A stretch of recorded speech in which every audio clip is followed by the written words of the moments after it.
Oh, yes. Saturday night at the darts. So it did not disappoint in the end, did it? Even a slow burner of a second start to the day, I thought. But then Lou Litter decided that he wanted to go mental. Luke Humphreys hits a 9-darter, and we have the game of the tournament. In short, nice night. Welcome, everyone, to the Fallout Bar from Online Darts, the only instant darts reaction show. We're going to keep you caught up. If you've missed anything, we're going to have a little bit of a chat. We're going to get you guys involved as well in the chat room as well, because we're down to 8 in the Winmau World Masters. Jonathan, Carwyn Evans alongside you. Carwyn, a very good evening to you, my friend. I've got to ask, while you're watching Gary Price and Johnny Clayton today, was darts the winner, regardless of that point? Oh, definitely, because it meant we had a Welshman on finals day. But it's funny, isn't it? I think the last 16 meetings is currently 15-1 to Gerwyn Price. So it's getting a bit one-sided. But you're always hoping that Clayton gets one over him. But Price is just, he's just Wales wins in that game. Darts is always the winner, as we always know. Very well, welcome to everyone in the chat room. We got Bob, we got Be Kind Rewind. Love that. Nice little tagline there. Very, very good. Yes, Be Kind Rewind. Absolutely. Sean as well, saying as well, incredible day of darts. Yes, we will discuss it all over the next hour or so. Daniel is in the chat room as well. Dan Simpson is saying best looking Fallout Bar all weekend. Well, at least the pair of us have hair. Love you, mate. You know that. Shelty says evening all as well. Kieran says what a day of darts again as well. We've got the Great Showman in there saying evening all. And it's been a busy old day. Saturdays at the darts, always very, very good. I'm already looking forward to the UK Open, though, because we won't be doing Fallout Bars because we will all be there, I think, in my head. Unless PB wants us to do drunk Fallout Bars, in which case that'll be an absolutely outstanding listen, I'm sure. But let's get on with it then. What we'll do, I think, is we'll go through the day in sort of draw bracket way, if that makes sense. So we'll talk about games that have happened, and then we will discuss the following game as to how it works out for them in the draw bracket. I think that's probably the easiest way of doing things. And do you know what? Because I'm feeling generous, we'll start off with the Welsh Derby. Go on, Carwyn. This is a very good game of darts, I thought. Again, look, as you mentioned at the top of the show, the record for Clayton is not good against his mate Gezi. But to be fair, I think Gezi Price is showing exactly why at the moment he deserves to be in the Premier League conversation and deserves to be in the Premier League lineup, because he's performed yet again. Exactly. And this is what I think about Gerwyn Price now, is that his sort of entire mentality has changed. As in, he's even bantering with the crowd. He's getting involved with the crowd. Everything seems to be in a positive way. He's playing with a smile on his face. And what I think he's found again is that belief that he's never out of a game. Because 2-0 down in a race to 4, you're sort of thinking, ooh, is this Johnny Clayton's time? But then Price turns it on. He hits some bonkers averages for the next 2-3 sets and is then leading the way, sort of going into it. But it was closer than I expected. I predicted it would be a 4-1 Price victory. So credit to Clayton for hanging on in there. But yeah, Price, I think Price has been annoyed that the gap between the Lukes and him has probably been getting bigger, and he wants to right a few of those wrongs. And early form of 2026 suggests that the game is there to close that gap. All I'll say is that if he does win tomorrow, I think it will be a bit of a shock because of the fact that the Luke's being so dominant, but also he will go up to world number 6, which is very, very good stuff indeed. Going back to Price, though, I thought the 1-6-1 that he found at the start of set 3, especially after Clayton had just reeled off essentially 4 legs on the spin, I thought that was the moment where he sort of woke up and realised, oh, I'm playing darts today. That was a big moment. 4 ton pluses throughout the game as well. Yeah, and I think that's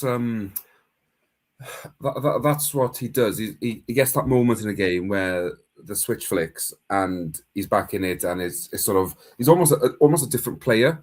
And yeah, sort of who doesn't love a 1-6-1? Obviously, also on a 1-6-1 with Johnny on 36, I believe. It was, yes. he doesn't take that out, and he's a Johnny Clayton hold from being 3-0 down, and it's a completely different game then, I think. But no, credit to the Welsh boys. They didn't disappoint, and you're looking at their 3-dart average in the game, and it's probably where both their games are at the moment. I think Clayton, whilst yes, he's world number 5, he's still trying to find that 97 to 99 consistent average, where he's probably in that 92 to 95 bracket at the moment, and Price is more than capable of hitting 10 plus averages every day of the week. Well, I mean, he's hit the highest. I think he hit the highest average of the event so far, didn't he, in round 1, if memory serves me correct. It was either him or Woodhouse. It was very, very tight between the pair. But again, this is just another stepping stone to the Gerwyn Price that we saw. I wouldn't say dominate, because that's it was a domination at the time back in 2021. But this is the sort of thing that we haven't seen from Gezi for about 2 to 3 years. And yeah, Clayton, obviously, look, it's a big moment. It happens. You lose in a 7-set thriller. I think he'll be happy enough ahead of the Premier League. But for Gez, it's just a huge moment, I think, for him. That's my biggest takeaway, I think, at this point. Yeah, and I think he sort of, although I never thought his place in the Premier League was in jeopardy, because he plays the pantomime villain perfectly, and PDC will always want that as part of their Premier League conversation. But if he's got aspirations of making finals night and potentially upsetting a or both Lukes, these are the sort of performances we'll need to see from him on a regular basis, because it'll put to bed all that talk of should he, shouldn't he, and it'll prove he can compete with them at the top table and potentially beat them. Because I think a Gerwyn Price firing on all cylinders will only better the Lukes, because they know they'll have to get better, or he will hunt them down. And I think as darts fans, we're living in an era where we could see astronomical things. Absolutely. Let's hear then from Gerwyn Price, who beat Johnny Clayton by 4 sets to 3. I'm not sure. I think maybe both being Welsh and having that pride, and I want to try and prove a point a little bit that Johnny's Welsh number 1 at the minute. I want to try and get back there, and yeah, every time I play Johnny, I don't know, maybe I concentrate a little bit more, but I'm not sure. Yeah, straight in there. No messing about. I want to be the Welsh number 1 again. Good. I like it. So, right, let's get on then. He will face Chris Dobie in the quarterfinals, who also came through a 7-set thriller today in the first game of the afternoon session. He beat Damon Heta, who, of course, beat Michael van Gerwen in the first round. Before we move on to Dobes, because I don't want to take anything away from him, but is this just another thing from Damon Heta where we go, well, he's produced something big on telly and then look what happens? Yeah, it's a tricky one, because looking at his averages, he's played better today, and he's lost in defeat. And I sort of mentioned it last night. I felt like after beating MVG, he needed to go on another 2 or 3 match run just to prove to himself that the game is there, because he's sort of gone missing for a while, and his averages have sort of summed that up. But I think he'll be disappointed to have lost this one, because as we know, Dobie, as good a player as he is, he will give you chances on the outer ring, because he's not often ruthless when it comes to doubles. And yeah, it'll probably be one he looks back on and thinks, I probably should have pushed him a bit better and got over the line. It's a missed opportunity, I think, for him. Yeah, because obviously he won the first set, then he won the opening leg of set 2, and then again, it was very much like, in a way, with Gezi. Hollywood just sort of clicked into gear a little bit, because he then reeled off 6 on the spin, and we thought it was going to be a done deal pretty quickly. Then Heta came back, and I don't know whether, for me, it felt that Heta had used so much ammunition trying to get back into the game, that then when it came to the deciding moments in that 7th set, he just had nothing left. He did a Phil Mitchell. Do you know what I mean? At that point, I've got nothing left. Yeah, and I think as well, you sort of when in the opening leg of that deciding set, as in they're both on 1-2-7, and even though you think yourself you can take it out, you're sort of hoping that your opponent can't, and that you get a pop at it. And then obviously when Dobie takes that out, it's sort of like a two kicks in the teeth almost, isn't it? As in, one, you didn't get a shot at it, and two, he's taking exactly what you're going to take out himself. So yeah, it was, he's done the hard work in beating MVG, and Dobie's a great player, but he's a beatable seed, I think, and he just couldn't do it. He went missing at the wrong time, sort of in that game, really, and left himself too much to do it. To use the phrase from a man he just beat, he did the wrong things at the wrong moments. Let's be honest about that. But yeah, Daly makes a good point about, obviously, we come back to that performance at the UK Open against Little, but it's still the best game that Heads played on TV by some distance. But again, he also says that he doesn't show it enough. And this is where I get frustrated with Damo, because if we saw it more often, the chances are he would be in the Premier League, because he would be in the top four, never mind anything else. And that's where I get the frustration with Damon, because if he was just that little bit more consistent, because on the floor, he's unbelievable. Pro Tour wise, he's been phenomenal. Euro Tour wise, he's getting better. And yes, you do have to lose in order to win, apart from a certain Wonder Boy, which we will come on to in a moment. But this is just another knock against Damon where you just go, he can be great, but that's my biggest problem. Yeah, and I think the problem you've got as well is, obviously, he's still a young man. I'm not for a second suggesting he'll be packing it up in the next year or two. No, but every year he goes without winning or going on a big run on the telly is another year we're going to go, is he going to be another one of those we go, what if? And I think the issue he's got at the moment as well is there's so many great youngsters coming through the game. You don't want to fall too far or you'll never get back up. And I think he needs a big year this year, just for his own peace of mind, for people to believe he can do it again, and just to prove that he's not a one-trick pony in a defeat to Luke Little at the UK Open. Yeah. I mean, obviously, the big thing here is as you mentioned, there's still so many places he hasn't won a game on TV. Obviously, the ridiculous nature of the World Grand Prix is the one that springs to mind. I don't think he's won. I think he's won maybe 2 games, I think, at the match play in his career. Might be getting that one wrong. I might be looking at something else. But I know that his record at the Grand Prix is dire. That needs to improve. And it can do over this format. He's shown that he can compete. But we talk about a player who hasn't performed that well on television. So, ever since the 2024 Masters win, Chris Dobie, a man who was thinking he might get into the Premier League, he was in the conversation, as he always often is. We all love the local hero, and we all love the walk on the flags at Newcastle. But in terms of a dartboard player, that is a massive step, I think. And yes, he's got Gezi tomorrow, which I don't think is the kindest draw. To be fair, though, they're not kind draws when you get to the quarterfinals of a major tournament. But if he can win, or at least maybe push it to a 7th set, is that just going to be that sort of springboard for him as well? Because he's another player that we go, yes, he's won the Masters, but that's it. That's another big issue. Yeah, definitely. And what I find often with Dobie is that in these TV tournaments, he knows he knows his level is the quarterfinal. He makes the quarterfinal, and then anything else is a bonus.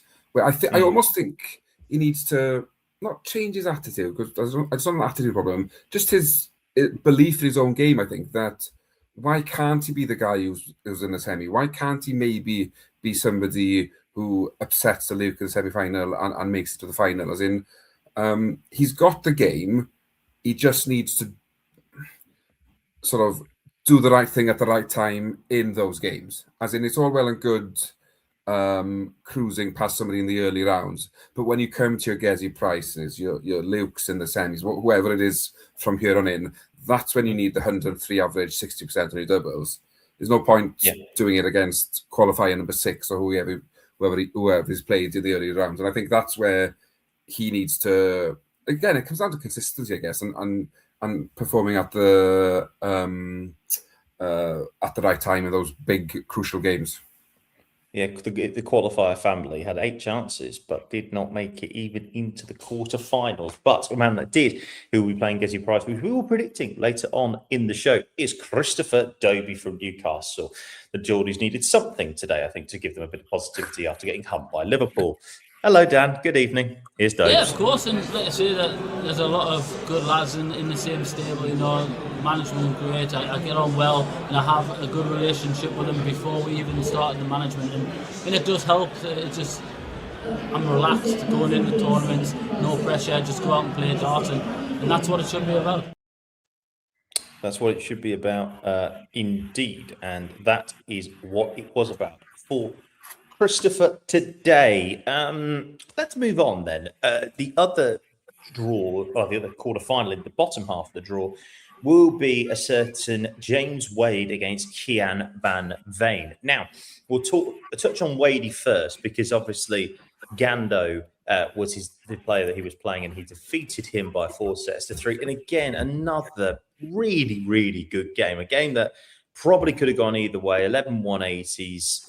The checkouts were probably the big problem there. I think Gando taking the lead 2-0, Wadey getting it back, winning 3 sets on the spin, Gando getting back, and then Wadey coming back and taking advantage of some missed darts from Gando in both the legs in the 7th set. I mean, we touched on Gando's comments around influences on the Fallout bar on Thursday night, which I absolutely loved, by the way. I don't want to say that Gary won't care. I don't think he does care that much, to be honest, about the fact that he's lost a game. It means he can go home and go fishing again. Happy days for him. But all I'll say on this is that for Gando, you come through against Niels Zonneveld, and then you lose a close one to Wadey. Going into the Pro Tours, which start next week, which you'll be able to watch, of course, here with us on Online Darts. It's not a bad place to be, especially after coming off a world semi-final. No, that's it, isn't it? And as you say, he'll have a couple of days rest now, probably hit the lakes and then move on from it. It doesn't strike me as somebody who lets a defeat get him down, as in, I think I predicted last night that Anderson would win, and I think I said 4-2, based on the fact that I thought Anderson would outscore Wade. That didn't happen today, so ultimately my prediction went out the window. But 28% on his doubles, it's not something for him to worry about, because I doubt he would worry anyway. It's just one of those days at the office where things haven't gone your way, and he's played the game for too long to even care, I guess, about an off day now. It's just he would have probably fancied a cheeky run on the Sunday had he got it, but as it is, he'll go home tonight and wake up in his own bed tomorrow morning. Yeah, you've already had the car running, to be fair. You probably got back to Burnham-on-Sea before the first dart was thrown in the evening session. A word on Wadey, though. Obviously, look, again, we touched on Wadey for a while now, and the fact that he made the final of the UK Open, the fact that he made the final of the match play, didn't get into the Premier League, stings massively. And we saw that again in his interview that he did with PB on Thursday. I think, especially after a relatively poor back end to the year, because if he'd have just maybe made a semi-final or a final of another big TV event, there would have been no debate that he would have got into the Premier League. And then obviously falling early at the Worlds in a Classic against Ricky Evans, to be fair, meant that he wasn't on the radar. This is a big step for him, because if he can go, because he hasn't won an ITV event since 2021, since the UK Open. That was behind closed doors. I can't remember the last time he won an ITV event with fans. My memory is saying the 2018 European Championship or World Series of Darts finals is possibly where I'm thinking. But if he can go on a big run again tomorrow, and he can maybe get to the final or semi-finals, that's really a big stepping stone for him as he looks to try and get back into the Premier League in 2027, but also for him to just climb up those rankings. Oh, definitely, and I find now that they've changed the time they announced the Premier League players, because obviously previously it was before, it was after the Masters, and it was a last chance saloon for some players. Now I see it as the first opportunity for those disappointed to hammer home why the PDC were wrong not to pick them. And yeah, James Wade is definitely in that category. If he, as you say, if he picks a win up tomorrow, then it's probably the best way of answering the disappointment of not making the Premier League by getting a semi-final in the first TV tournament of the year. So signs are there, as in I'm going to say that James Wade's in a good place at the moment, because him and Phil have been chatting, and we know that hasn't always been the case. So it's a great place for 2026. Is a good start for Wade. You know, it's a big space when Wadey is having good conversations with Phil Bars. And Bob's absolutely bang on, right? He is annoying to play, because I've said this for a while now. His MO, especially in leg play, which is his favourite format, is this, right? Is that he'll win the ball, win the first leg, break you in the second, and then hold a throw in third. And then typically he doesn't take more than 15 darts to hold throw. So you've got to try and find a 12, which means then that he's in control of a game. We know what hashtag wading is all about.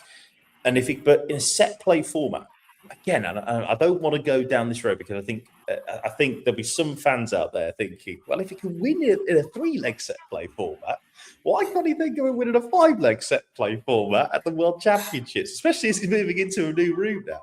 But I do get what you mean, though. It's a big day for Wadey tomorrow. Obviously, he's got Hyun Van Veen, which we'll talk about a bit, but he'll be very happy, I think, to get through, let's be honest, a classic against Gandalf. I thought it was a very good game.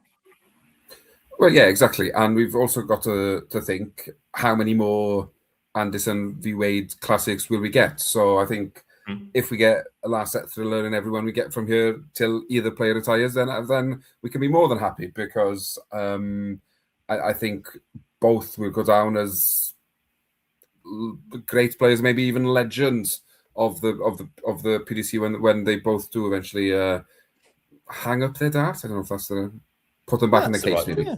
Yeah, absolutely. But it is James Wade that does make it through to the quarterfinals, and here he is actually speaking to Phil Bars in a press conference. I know, madness. Mate, he's the second best. As I'm going to say again, when he's at his absolute prime, second best dart player ever to walk planet. So it's always nice to win. But I couldn't really care if it's Gary or Tom Tip. Just want to try and prevail to the next round. I'd rather play one of the younger players, because we can all harp on about it, but we all know what Gary Anderson's done. He's done more than any of the young players. When he's on his game, he's electrifying, and he's pretty amazing. We got a lot of. I think it's today in the world of darts, we've got casual fans, new fans that aren't quite aware of what people like Gary Anderson did. And he's still doing as well. But so, very, very, very overlooked, Gary. I think the biggest impact in darts is the media and people getting older players that aren't so great, but publicising them a lot. I think that plays more of a part in darts than what we really do. Clearly delighted with his win there. I absolutely love a James Wade interview. I'm gutted that he's not in the Premier League, so I'm actually doing to 2 of them. I'm going to 3 of them actually for OD this time. I'm actually going to Cardiff, would you believe? Oh, nice. Because Phil Bars wants to go to the Curry House with the boys, so I'm just going to Cardiff to cover that one. So that'd be good fun. And yes, Malachi, absolutely bang on. Phil does heart Wade, and yes, we will touch on Luke Humphries hitting a meaningless 9-darter in a bit. We will touch on that a bit later. We are trying to just wait to see if we can get the Humphries clip before we leave the edge. That's the reason why we're leaving it till last. But anyway, we're going to talk about the man who he plays next, and he's the runner of the World Darts Championship at the start of the month, in fact. Hyun Van Veen. Now, a 4-2 win over Nathan Aspinall sounds very routine, but then you look into the stats a little bit, and I appreciate averages are only a guide. However, you're averaging nearly 4 points less than him, and you also hit less 180s, But this is the old adage that the great Bobby George has said to us for a long time. Scoring for show, doubles for dough. Yeah, that's pretty much it in a nutshell. As in, the only stat Van Veen wins at, well, the scoreline, obviously, and is the doubling because, Aspinall did everything right apart from hit the outer ring. And to miss 25 dart at a double, as in, again, similar to Gary, he'll just write it off as a bad day in the office, which is the right thing to do. But it'll hurt him, I think, as in, will he? Obviously, he'll get chances to beat Van Veen again. I'm not saying that won't happen, but in the here and now, when Van Veen is playing as well as he is, and is, I think, still rising. I think he's only going to get better. World number 3 now, as in, he strikes me as somebody who loved the added pressure that sort of comes with being a world number 3. So I think he's going to be in for a massive year, and this was a big chance for Aspinall again, similar to Wade. Disappointed to not make the Thursday night travelling show. Had he got this win, it's just another sort of elbow to one of those who has got in that, we're watching we may be watching from the outside, but we can still beat you big boys, so don't worry about that. Yeah, and by the way, Malachi, they are posh windows. They're not actually at my house tonight. I am elsewhere. So that's the reason why.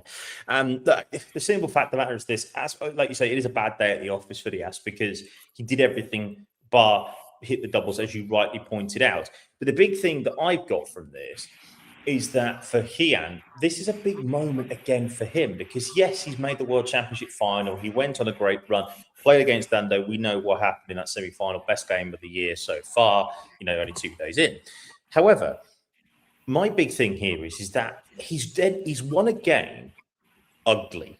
And very rarely has Heian van Veen won games ugly. I can't remember many where he hasn't been. Yes, he came through a last leg decider against Humphreys to win his maiden TV title at the European Championship. But I thought that he was the dominant player for most of that game. But this is a game where he's won ugly. He's won without really playing to anywhere near his standard. And as you say, as world number 3 and as Dutch number 1, heading into the travelling circus for the first time. To get to that level, that's important, I think. Oh, it's huge because there'll be times in the Premier League where he will be second best for a large part of the game and will have to win 2 or 3 legs on the bounce to win a last leg decider. And to sort of get that, I get that monk off your back, because winning ugly is one of the hardest things to do, especially against somebody like Aspinall, who's just, well, he's a world class player himself. He's not a Tom Tit, as James Wade aforementioned in his clip from down the pub. He's somebody. He's a major winner. He will not give you chances. You're gonna have to carve them out yourself. And I just think, I know I say 23 for a young man, but getting darting teams at the moment, he's a middle-aged darter. But for a 23-year-old to have that confidence and belief that he can do it against calling Aspinall a season campaigner feels wrong, but a season campaigner like Aspinall, it'll just do him a world of good. And I think he's just going to go on to big things this year. I expect a huge year for Van Veen. Well, let's hear then from Heian van Veen, who beat Nathan Aspinall 4-2. Maybe a little bit. Of course, I know the past couple of games I lost to James, especially, of course, the World Match Play game, and I want to get my revenge. And tomorrow, hopefully, is going to be the day to get my revenge. But it's not just that World Match Play game. I've lost to him so many times, and yeah, hopefully tomorrow is going to be my day. No, it's not a hindrance. It's of course, it's a motivation. Everyone talked about the World Final. They expected it to be much closer than it was in the end. And he whooped my ass again in Saudi Arabia. So it's something I'm really looking forward to playing him again on Thursday in Newcastle. We're going to renew the rivalry. And yeah, hopefully I can get one back at him. Maybe for the people, but not for myself. No, not at all. Because I know, especially in the shorter format, he's beatable. Of course, he's a fantastic player. He showed it yesterday when he was under pressure. He pulled out some magnificent stuff. So he's a very, very, very good player. But I know, especially in the Premier League format, best of 11, he's beatable. And if it doesn't happen on Thursday in Newcastle, we're hopefully going to play each other many more times in the Premier League, and I'm sure we'll get one over. I love Tiem Van Veen. He's Same. I know he's only 23. He's one of the calmest human beings I've ever had the privilege of meeting, and he's such a down-to-earth kid. This boy, like he's got again every cliche you want under the sun: old head on young shoulders, all the rest of it. He's just I love him to bits, and I really do hope that he does go on and win many more big TV tournaments. Although it's going to be extraordinarily difficult at the moment, especially with two players called Luke, which is where we're going to go to next. Wonder Boy, he's done it again. He's done it again after surviving a match dart. After people thinking, "Well, he looks a bit flat." You know what's going to happen tonight against Ross Smith, who played pretty well in his first round game. 120 average after 2 sets, 115 average after 3 sets, and only averaged 107.9 at the end. Wank. Yeah, my only disappointment was that he gave away the fourth set. I had him winning 4-0 because I said last night, with Luke Littler at the moment, you get one chance to knock him out of the tournament early, and after that, he just breezes past everybody, and that's exactly what we saw tonight. As in, don't get me wrong, I thought Ross Smith played his part in the match and didn't fall to the oh my god, I'm playing Luke Littler, I'm going to throw a bang average game. As in, he threw 100 plus average himself. He's averaging over 105 for most of it. He Yeah, played pretty well. No issues so with as that. in, he can. I think he can take this defeat with some positivity around his own game as well. Yes, it's a 4-1 defeat on paper, but if you look into it a bit deeper, he's played his part. But I'm running out of words to use to describe him, because whatever I use, he turns up the next day and does something even better. When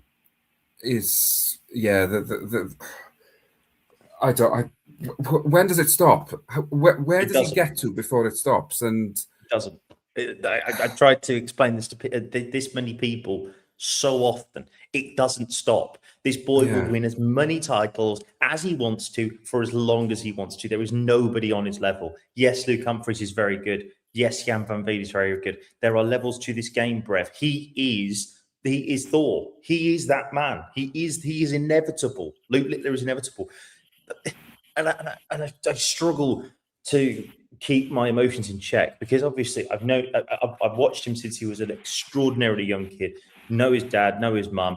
He is phenomenal as a human being. And yes, I do have some bias there, and I'm not going to shy away from that. But here's the simple fact is that if he wins this tournament tomorrow, which I expect he will do, because I predicted that on the live lounge, he has got the World Cup and the European World Cup. Yeah, okay, whatever. The European Championship left to win before he's a teenager. It's not fair. It's not fair.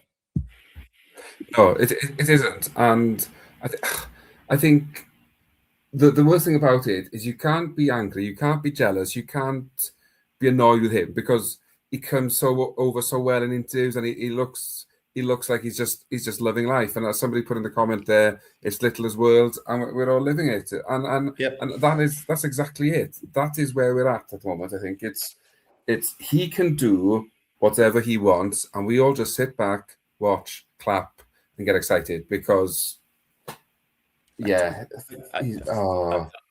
with you, mate. I'm totally with you that you do run out superlatives for this young lad, and let's just hear from him, because I haven't got anything more to say. Let's just hear from the man himself. Yeah, I think I always want to break records, and obviously if you put a big number in like I have just there, then it's always a positive moving into the next round, and we can only build on it, and we go again. And now I'm thinking of it, try and break the record tomorrow. But what do you think? Like, Michael's 123 away. What do you think you could get if you played to your absolute limit? Yeah, well, obviously, I think did he do that? Is it in the Premier League? Was it first to 6, first to 7? So what's that? 6-12s, 125. could be done in the Premier League this year. We'll find out. But yeah, obviously records mean everything, and obviously I think I was 117 and then dropped down 10 points. Yeah. But yeah, you just got to think of it. Then you got the win, so that's all that matters. Oh my God! No other player would have the audacity to go 6'12", 125. Yeah, I'll take that.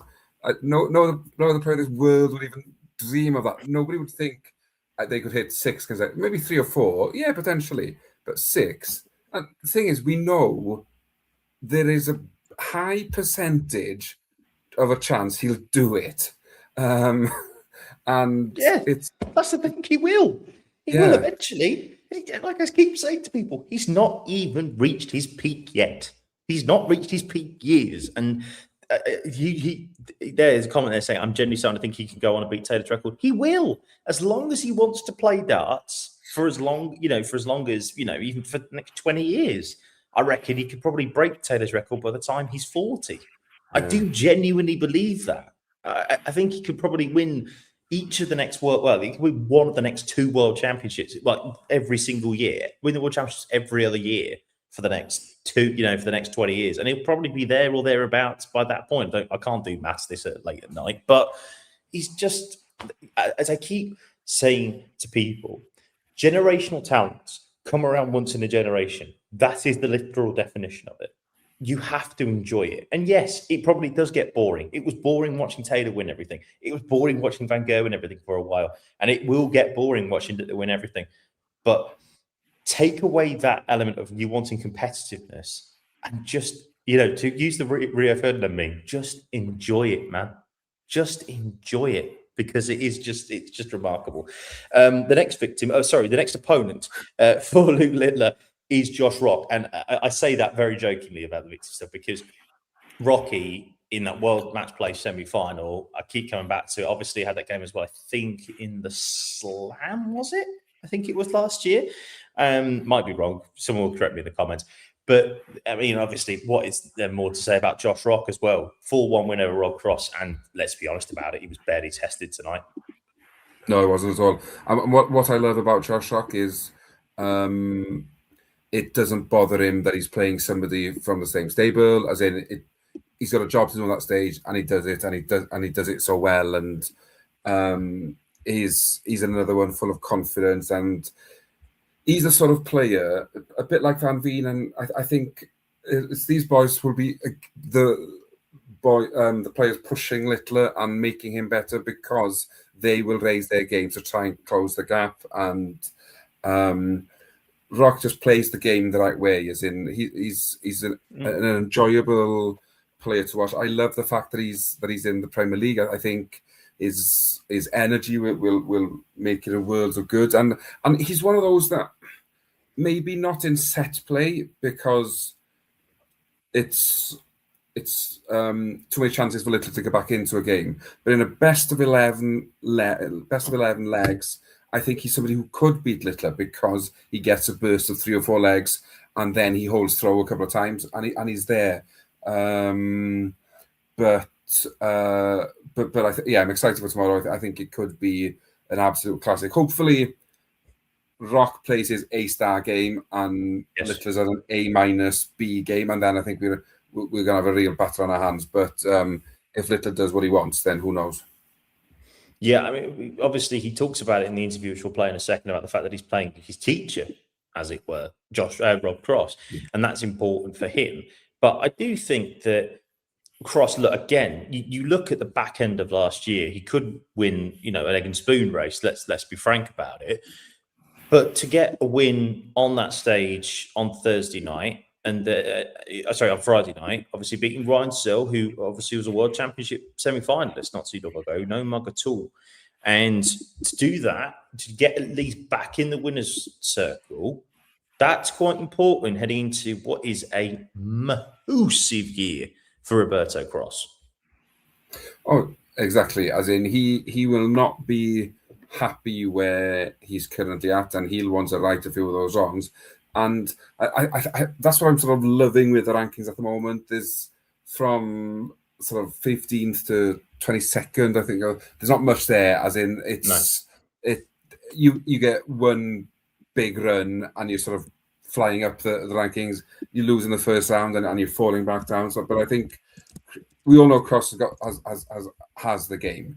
You don't do what he's done in his darting career to not have the game in you. I think he's another one who needs a bit of confidence and a few good runs this year. And I think at the moment, you're probably thinking Cross gets a quarterfinal tournament for him.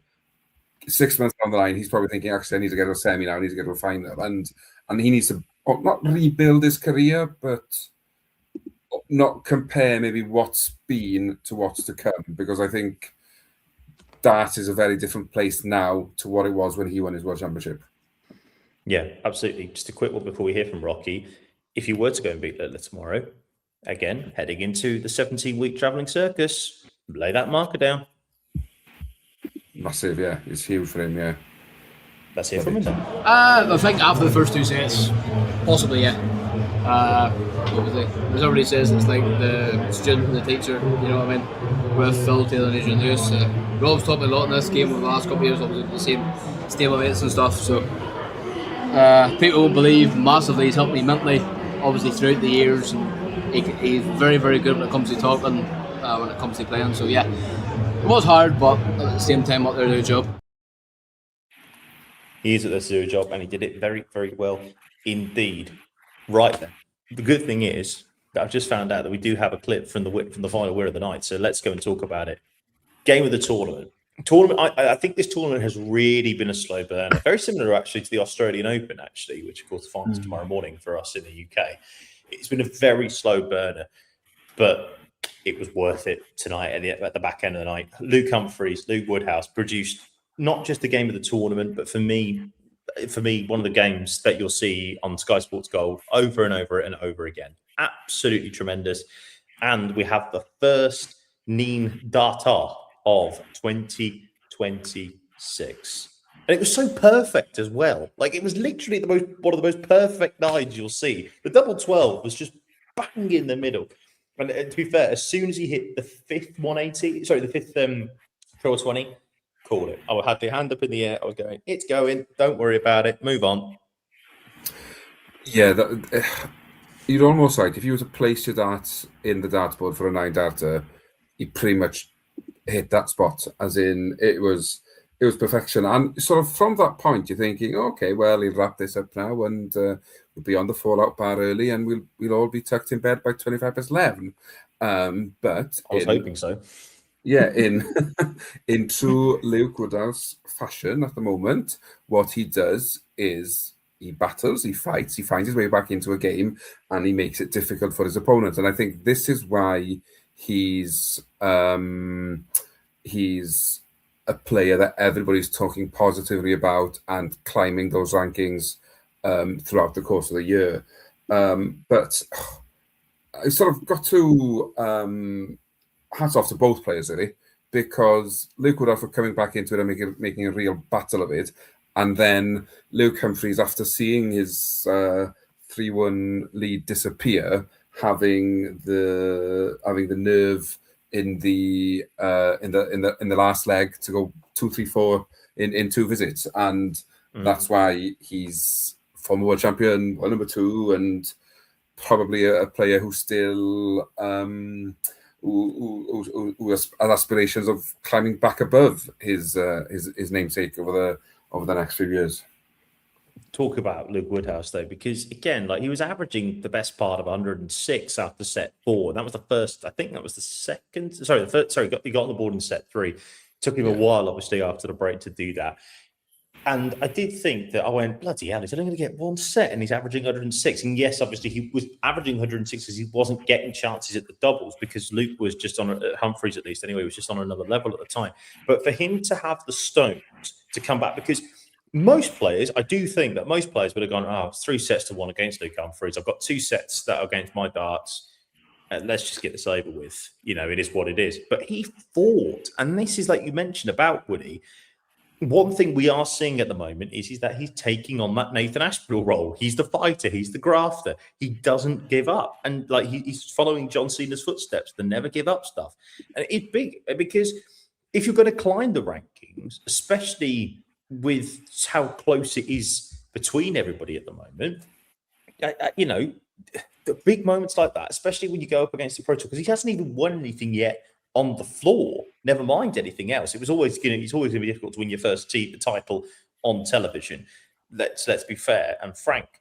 But if he keeps this up, forget top 16. I think he could be top 12, maybe even top 10 by the end of the year, because he's playing beautifully. He just came up against the second best player in the world. It's as simple as that, really.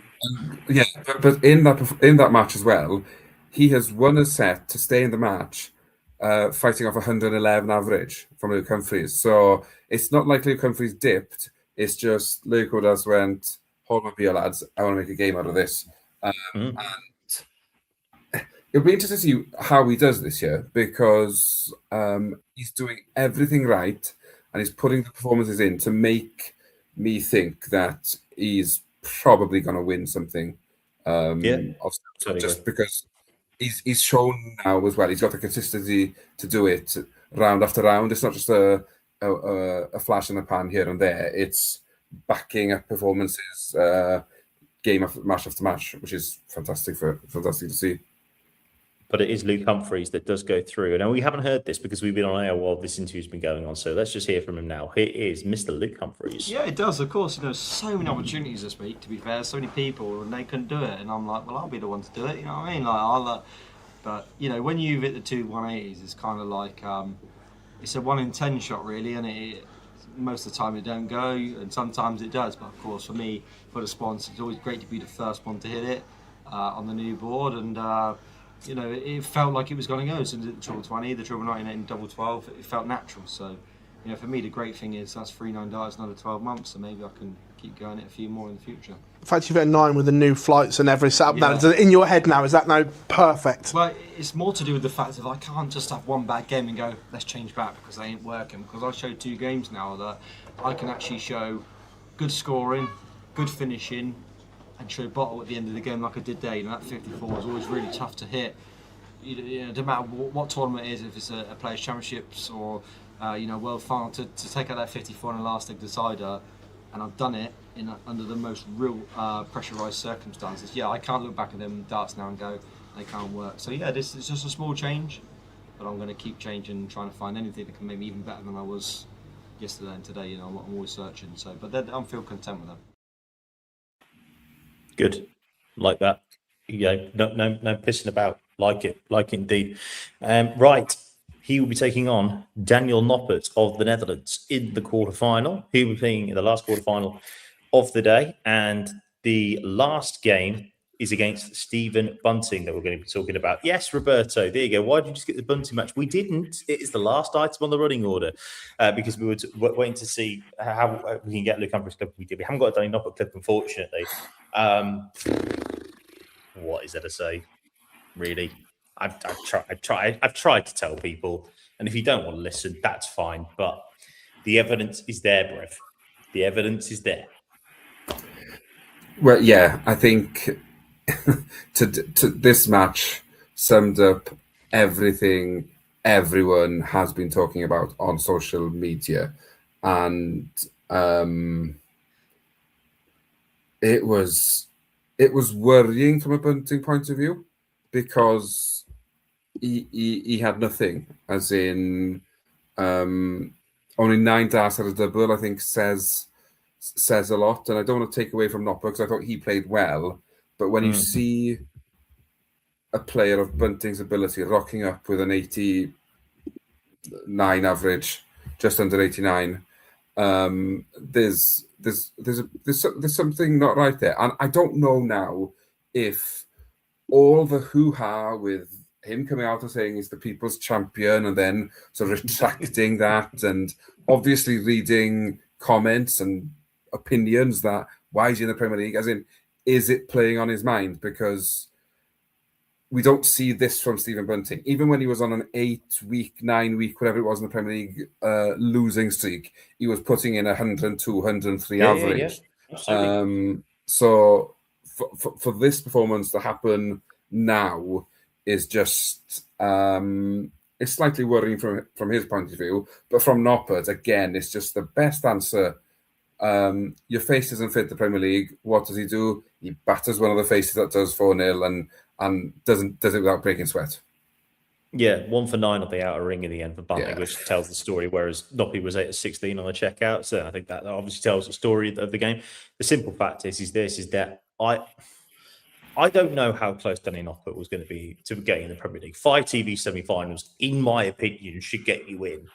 And when you look at what Bunting had done, especially after he dropped out of the world's top 4, in comparison, I come back to this. If we are taking away James Wade's ability to be in the Premier League because of the fact that he slid down after reaching 2 major finals, and then Bunting hasn't done anything since the quarterfinal of the match play, essentially.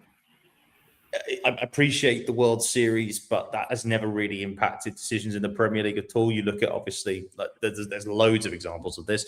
Rob Cross, for an example. You look at Damon Hetzer winning one back in 2019. Did he get in? No, he didn't. There are moments that you go, that is like you said, it's a statement from Noppy to go, that's why you should have put me in, lads. That's why you should put me in. And I am with you that obviously Bunting, you look at, I mean, we touched on this on the Live Lounge a couple of weeks ago, but actually been on Monday when the fixtures came out. You look at Bunting's fixtures, starting off with Michael van Gerwen. Okay, tough, especially, I know Van Gerwen lost on Thursday, but he is still won 2, he won a World Series and he made the final of another. He's then got Johnny Clayton, again, who's been in really good form. And if you lose them, right, what have you got then? Jan van Veen, World Championship runner-up. Then you've got Luke Humphries. Oh, and then you've got the small matter of Gerwyn Price in Cardiff. Yeah. Oh, and then after that, of course, you then get Josh Rock. I mean, my worry is that where does the win come from when you look at it like that? That's my worry, and I don't know whether it is just going to be another making up the numbers job. And I think that if that is the case for Bunting, that will impact him going into the second half of the year again, because all you've done is taken L's. Do you know what I mean? Yeah, and it's funny, isn't it? In a different scenario where Noppert doesn't go out early in the Worlds and he makes it in the top 4, Van Veen would be in over Bunting, and we wouldn't be having this conversation. And Correct. Bunting probably plays better today. But as you say, if he has a disaster in the Premier League, when the big money is being played for later on in the year, his head will be all over the place, his confidence will be shattered, and then all of a sudden he's got to try and find a run where he needs to win 4, 5, 6 matches, probably averaging by the end close to 110 if he's to win that. And I don't know if he'll be in the right frame of mind to do it. I genuinely, it could be a disastrous year for Bunting if the Premier League goes similar to last year.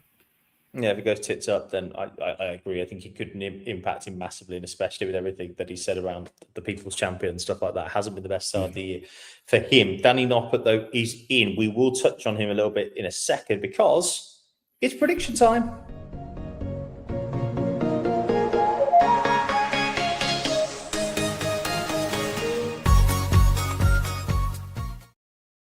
Like that. That's the first time I've used that sting. Very good. Enjoyable. Right. These are the quarterfinals then of the 2026 Winmau World Masters. This is how it looks on Sunday afternoon. Christopher against Gerwyn Price opens us up at 1 o'clock. Straight after that will be Luke Littler against Josh Rock. Jan van Veen against James Wade then follows. And then it's Luke Humphries against Danny Noppert to round off the afternoon session. The evening session then will feature the semi-finals.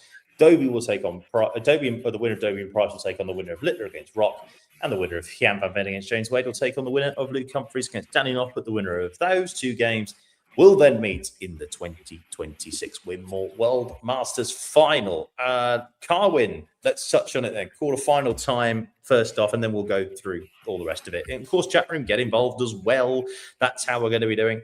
Of course, get involved with your score predictions. First to 4 again into the quarterfinals, first to 5 in the semis, and then first to 6 in the final. Christopher against Gerwyn Price. I'll make this pretty simple. Gerwyn Price wins this, and I think he wins it pretty comfortably. I think Price has been playing I'll say this. Yeah, I think this is the right thing statement. I think Gavin Price has played the best out of anybody this weekend so far. And I don't think I think it's pretty close to him and Humphreys, because Humphreys' first round game was pretty decent too. And obviously he came through a really tough game tonight. But I do think that Gavin Price has been the best player so far this tournament. And I think he goes on and wins it 4-1. Yeah. Yeah, I think I was hoping you'd say it was a bit closer than that, so I could steam in with a 4-1. But yeah, as in, I don't think Dobie's been consistent enough on the outer ring to be in the game or be in enough legs to sort of to worry Price. And whilst I feel the sets make it to go to a decider, I agree with you. I think quite comfortable 4-1 Price, really. Yeah. Yeah, Daly's gone with the same. B. Khan's gone with 4-2 to Price, as says Bob, and as Kieran. Price 4-1 for Jim. Price 4-2 for Scott. K. Diaries, good evening to you.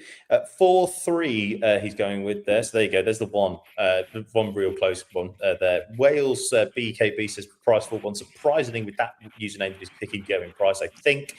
And Malachi also going 4-1 to Price. That's probably the optimum score. So one thing we can say is congratulations, Christopher Dobie, on making the semi-finals of the Winmau World Masters.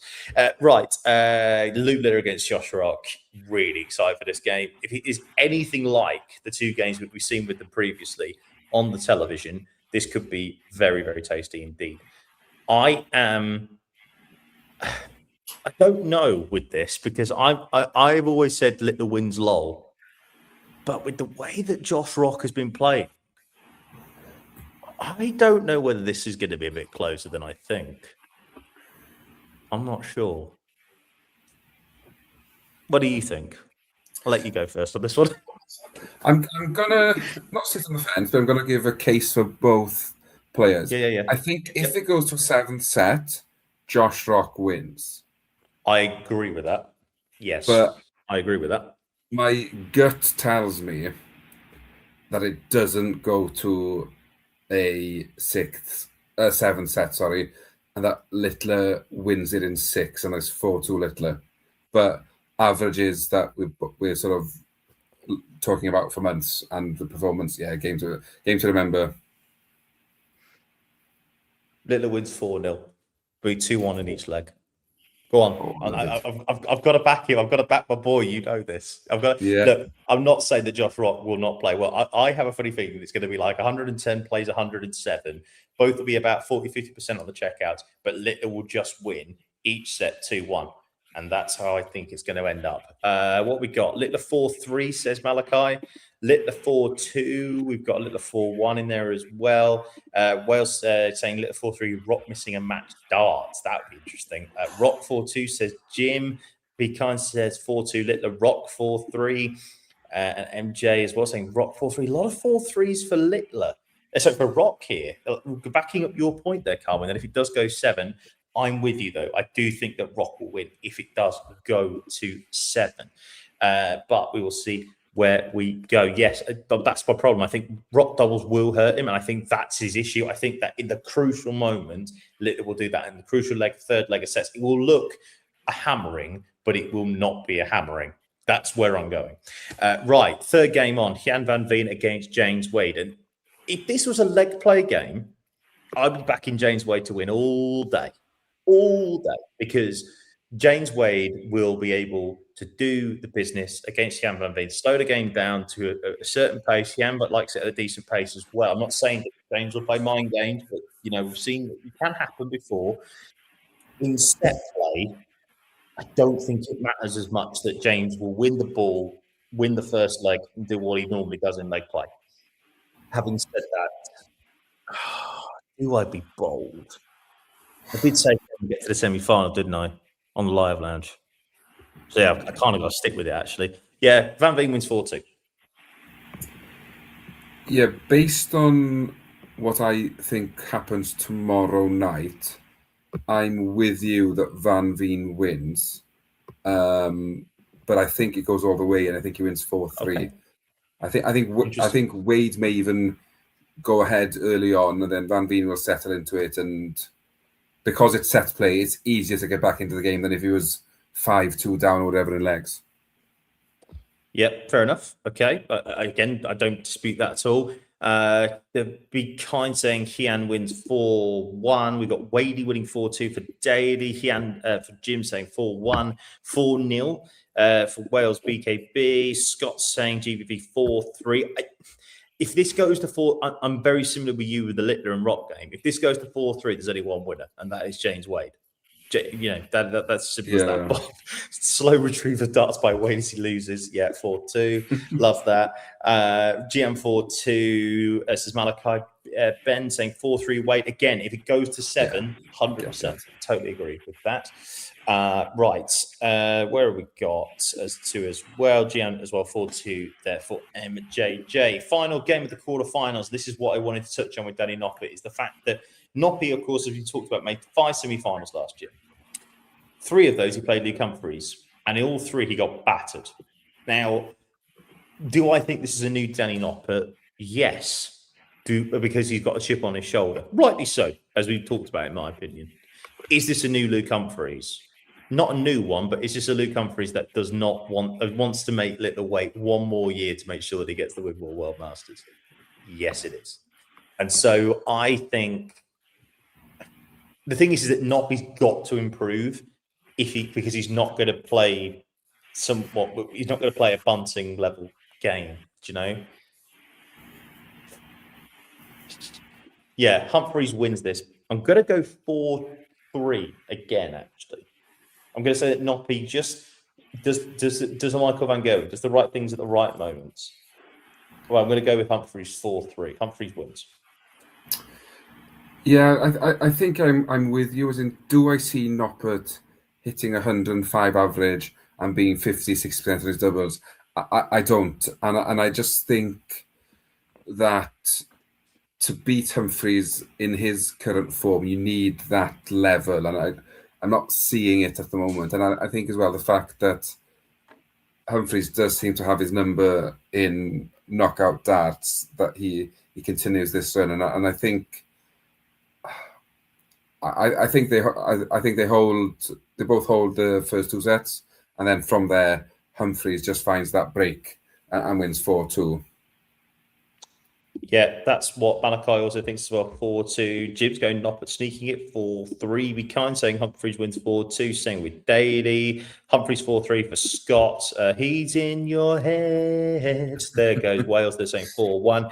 And Humphries as well going 4-2 there for Bob. So my semi-final lineup and your semi-final lineup, I think, are exactly the same.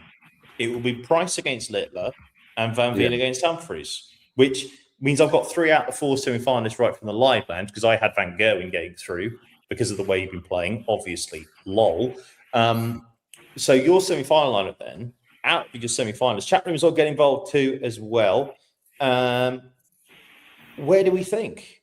Price versus Littler to start with. As in, contrary to what I've been saying for ages about both Lukes, I'm going to go against myself tomorrow night. I think Price beats Littler 5-3. See, this is annoying because I had the same score. Do you know what? The thing is this, right? As I've said before, I will always try back Wonder Boy because I do think he's the greatest talent to ever pick up a dart, and I will stand by that. But there are 2 players over a format that can, any format that can beat him. Yeah. I don't think Hian's got the metal right now. I'm not saying that isn't possible, but it isn't right now. Right now, there are 2 players that can beat him, and that is Luke Humphries and Gerwyn Price. And I think that Gerwyn Price has been playing the best darts all weekend. This is a true litmus test, though. This is the litmus test. If he can beat Littler in a semi-final of a ranked event, it's not just big for Price. It's big for the rest of the field, because they know he is not Thor. He's not invincible. Yeah, no, do you know what? I'm actually going to go further. I'm going to go 5-2 to Price. Wow. Because I tell you the reason why. Again, I just think those deciding legs. If Littler goes and averages 115, don't get me wrong. I could see that happening as well, right? But there you go. I'm going to go Price. I'm going to go 5-2 with at least 6 of those sets going to a third leg.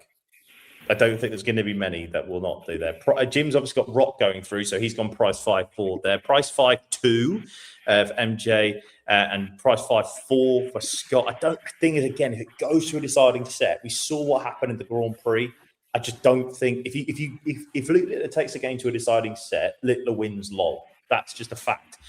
Bob, Price 5-2, because says Littler will crush him. And Kay says Littler 5-2 as well. Wales saying, hate to say it, Price's ability to shake up Littler isn't what it was. That's a big point, actually. Yeah. Does that World Grand Prix match still... Well, obviously it will do. But do you think that will play on Price's mind? Or do you think it will just maybe not? I don't know. Now that I've thought about it. I don't think, as in, it'll probably play on his mind, but I don't think it'll affect him too much because he knows if he does that again, he loses. So he needs to almost shake that off and think what's been has been, and I'm playing better than I was then. He is also probably playing better than he was then, but I can beat him. I know I'm good enough to beat him. And I think Price loves the challenge, as in, if you cannot get up for a semi-final against Luke Littler, what game can you get up for? And obviously, as well as Rob mentions, of course, if that game goes 20 legs or more, Littler's only lost one match in the time of that distance. That, of course, is the 2024 World Darts Championship finals. Hian versus Luke then in the other semi-final. Now, obviously, we know the record for Hian and Luke. Obviously, Hian's beaten him in the last 5 occasions. Obviously, beat him in the 4th round of the World Championships too. Was it the quarterfinals, actually? Was it the quarters or was it the 4th round? I can't remember what it was now. That long ago. Was it quarterfinal? I think it was the quarterfinals, wasn't it? Yeah. So, yeah. Anyway, Hian normally beats Humphreys. Not this time, though. Not this time. I think Humphreys is playing better than Hian is at the moment, certainly from this weekend. Although Hian did get to the World Series final in Bahrain. Have you got a pick yet or not? I have. One. Van Veen wins. Okay. Van Veen wins 5-4. Humphreys misses match start, but I think Van Veen wins 5-4. I don't know. I think for Van Veen, he knows at the moment he's not beating Littler on the regular. And to stay in not on TV at least, anyway. Yeah, not on the TV. If he's staying in the hunt with the top 3, he needs to beat one of them. Littler's out of the question, so I think he beats Humphreys, and I think he's going to sort of become a habit for him to beat Humphreys. And I think he wins tomorrow night 5-4.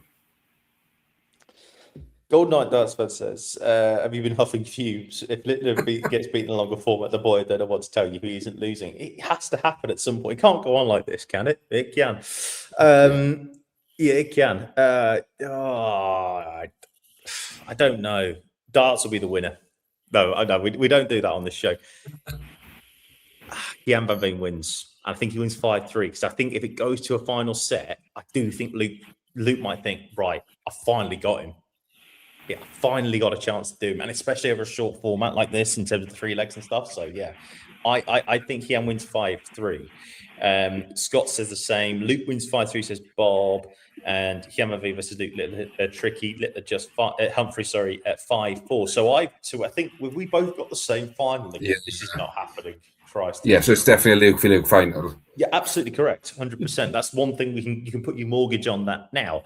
Van Veen's years from his best, still needs a lot more experience on the stage. He's won the European Championship, man.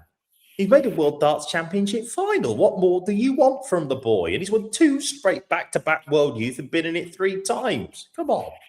Give some respect a little bit, please.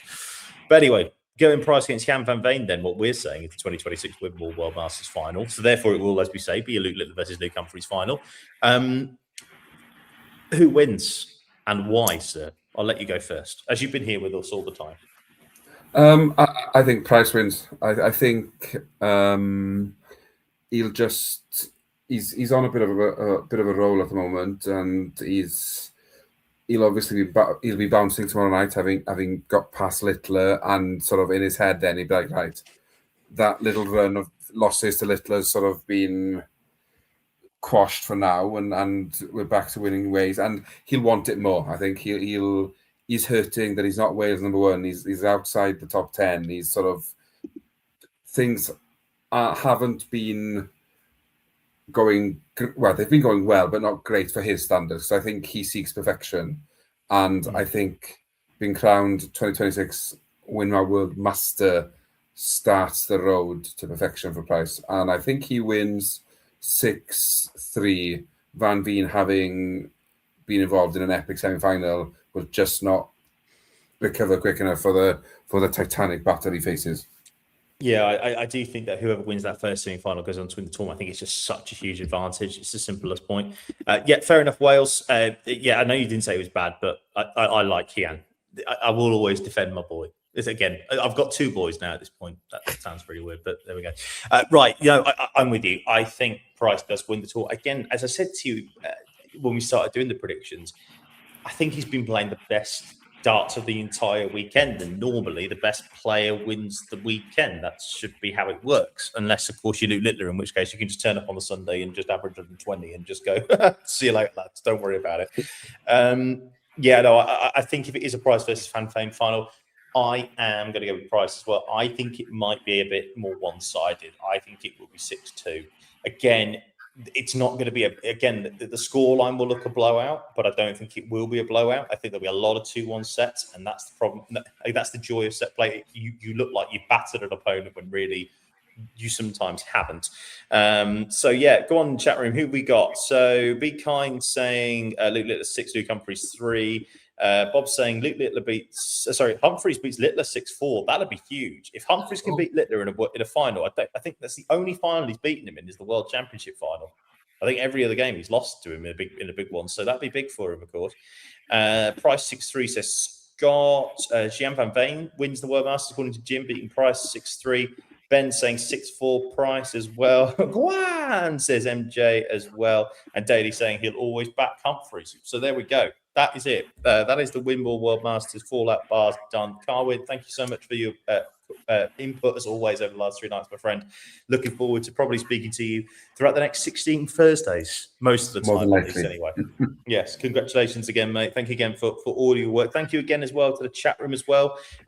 We've got Kay's final weight coming in with the final prediction. Littler beats Van Veen 6-5. So there we go.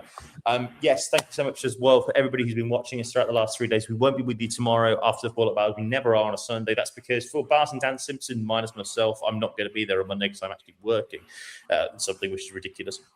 But the boys will be back with the live lounge. They'll be recapping the finals day of the Winmau World Masters and looking ahead to night 1 of the Premier League, which gets underway on Thursday, the 5th of February in the great city of Newcastle. R.I.P. John McDonald. We love you. We miss you already.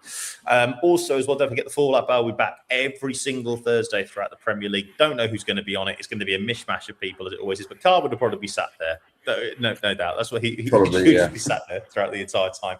But we will be with you after night 1 of the Premier League. That'll be on Thursday night. And then don't forget as well, in a week's time, Monday the 9th and Tuesday the 10th and Wednesday the 11th of February, we have our Pro Tour streams. They are back. Players Championship 1 on Monday the 9th, Players Championship 2 on Tuesday the 10th. And we'll also have you, I believe, the European Tour qualifiers as well, 1 and 2. So hopefully you can join us for that throughout your working day as well. But this has been the Fallout Bar from Online Darts, from Carwin Evans and from myself, Jonathan. Thanks again for your company. It is down to 8 now in the Winmau World Masters. Who will win the title? Can Luke Humphreys retain it, or will it be a new name on that beautiful trophy? We'll see you back here on Live Lounge on Monday. From us both, though, good night.